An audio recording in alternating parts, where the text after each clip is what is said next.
Hello, today I'm going to read from a book from Marcos Aurelious Meditations. Okay, so here it goes. Begin the morning by saying to thyself, I shall meet with the busy body, the ungrateful, the arrogant, the deceitful, envious, and social.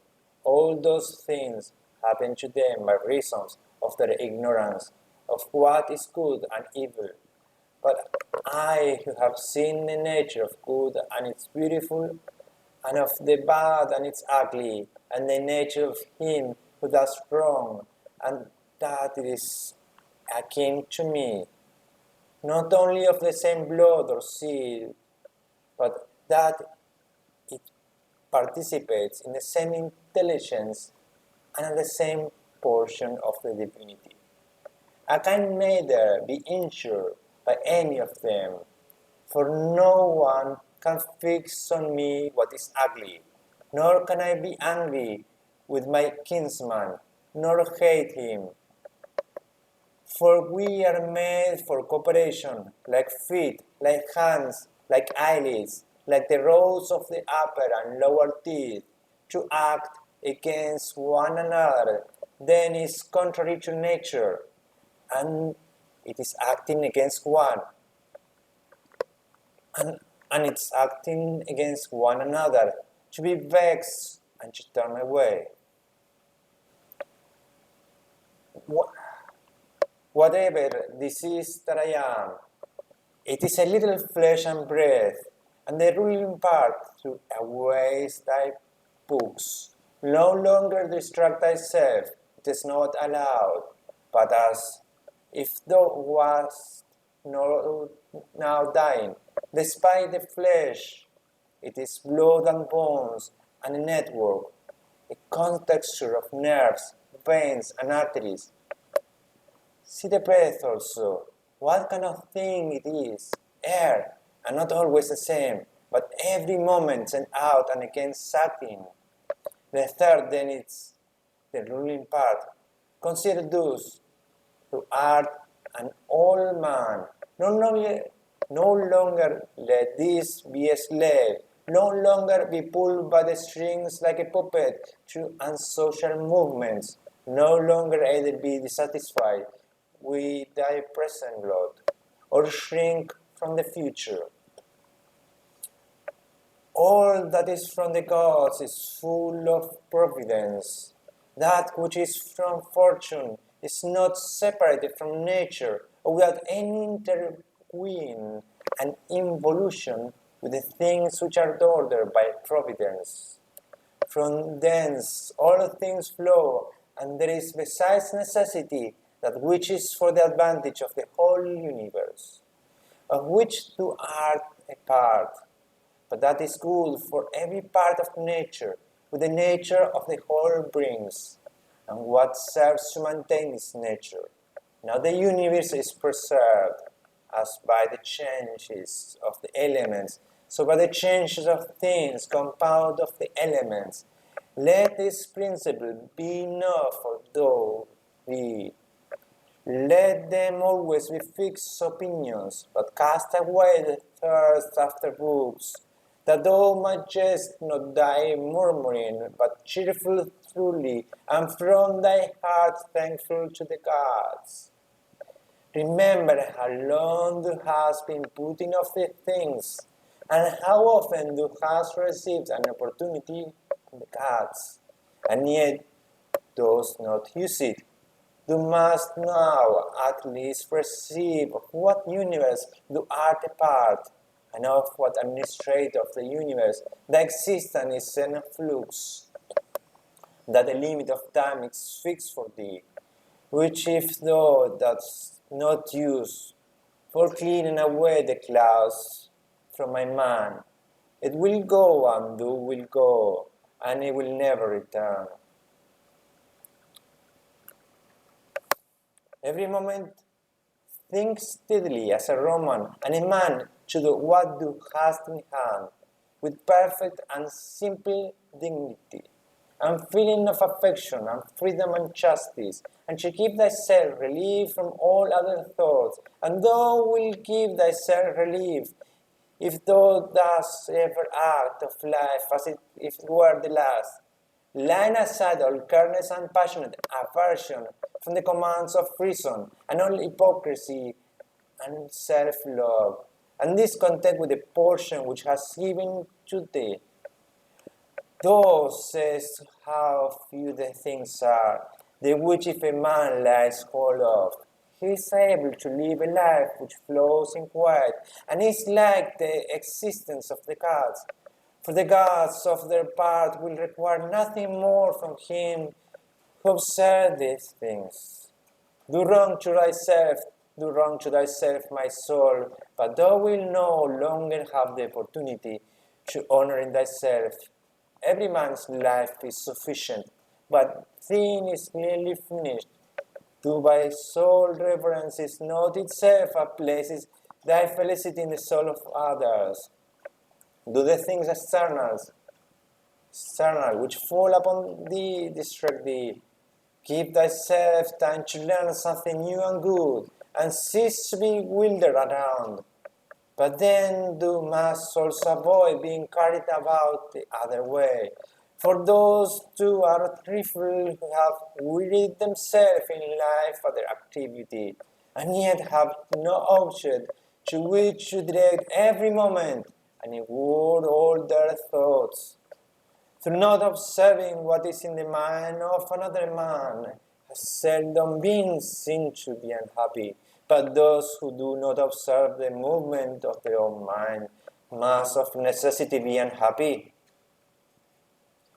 Thou must always bear in mind what is in the nature of the whole, and what is my nature, and how is this related to that, and what kind of part it is of what kind of a whole, and that there is no one who hinders and thee from always doing and saying the things which are according to the nature which thou art a part.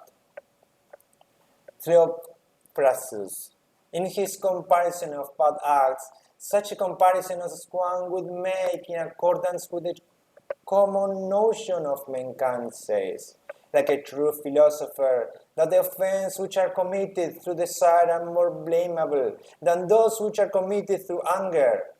For he who is excited by anger seems to turn away from the reason with a certain pain, an unconscious contradiction. But he who offers through desire, being overpowered by pleasure, seems to be in manner more intemperate and more womanish in his offenses.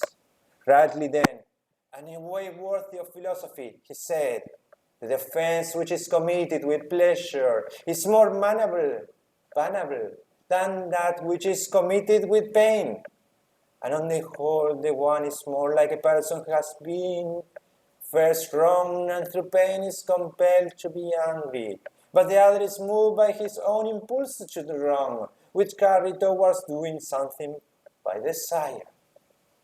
Since it is possible that you might just depart from life this very moment, regulate every act and do accordingly, but you go away from men. If there are gods, it's not a thing to be afraid of, for the gods will not involve thee in evil. But if indeed they do not exist, or if they have no concern about human affairs, what it is to me to live in an universe devoid of gods or devoid of providence, but in truth they do exist, and they do care for human things, and they have put all the means in man's power to enable him to fall into real evils. And as for the rest, there is way anything evil. They would have providence for this also, that it should be altogether in man's power not to fall into it. Now that which does not make a man worse, how can it make a man's life worse? But neither through ignorance or having the knowledge, but know the power to guard against or correct these things. Is it possible that the nature of the universe has overlooked them, nor is it possible that he has made so great a mistake, either through want of power or want of skill, that good and evil should happen indiscriminately, to the good and the bad, but death certainly and life, honor and dishonor, pain and pleasure, all these things equally happen to good men and bad, being things which make us neither better nor worse, therefore they are neither good nor evil.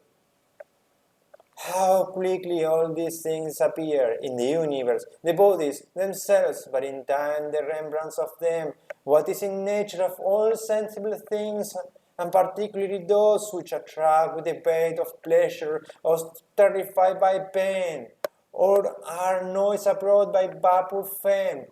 How worthless and compatible, and sordid and perishable.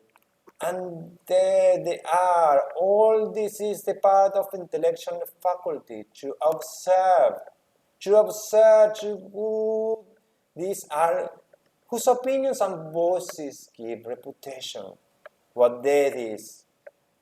And the fact that if a man looks at in itself, and by the abstractive power of reflection resolves to the parts all the things which present themselves to the imagination in it, he will then consider it to be nothing else than operation of nature. And if anyone is afraid of an operation of nature, he's a child.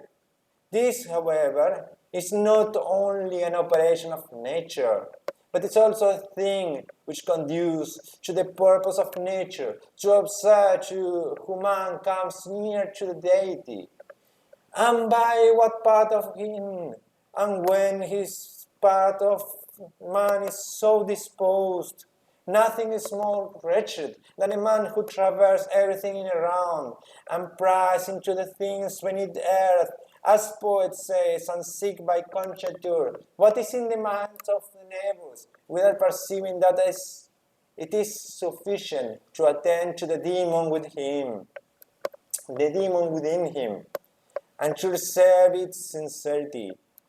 And reverse of the demon consists in keeping it pure from passion and thoughtfulness, and dissatisfaction which can come from gods and men.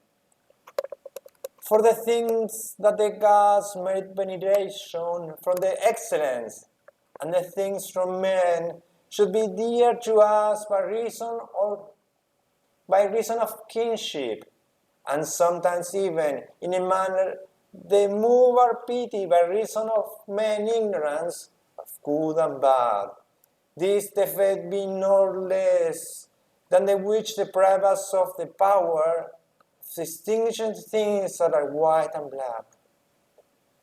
Though I should be going to live 3,000 years, and as many times 10,000 years, still remember that no man loses any other life than this which he now lives, nor lives any other than this which he now loses. The longest and shortest, and those brought to the same, for the present the same to all, though that which perishes is not the same, and so that which is lost appears to be a mere moment. For a man cannot lose either the past or the future, for what a man has not, how can anyone take this from him? These two things then must be in mind. The one that all things from eternity are one of like forms, and come round in circle, that it makes no difference whether a man shall see the same things during 100 years, or 200 years, or infinite time. And the second that the longest liver, he who will die soonest lose just the same. For the present is the only thing of which a man can be deprived. It is true that this is the only thing which he has, and that a man cannot lose the thing if he has it not. Remember that all is opinion, but what was said by the cynic Monimus is manifest, and manifest too it is the use of what was said. If a man resists what might be got out of it, as far as it's true, the soul of man does violence to thyself. First of all, when it becomes an abscess and it were a tumor of the universe, so far as it can, for to be vexed at anything which happens is a separation of ourselves from nature, in some part of which the nature of all other things are contained. In some part of which the nature of all other things are contained. In the next place. Okay, I'm going to wrap it up for today. I will continue in another video.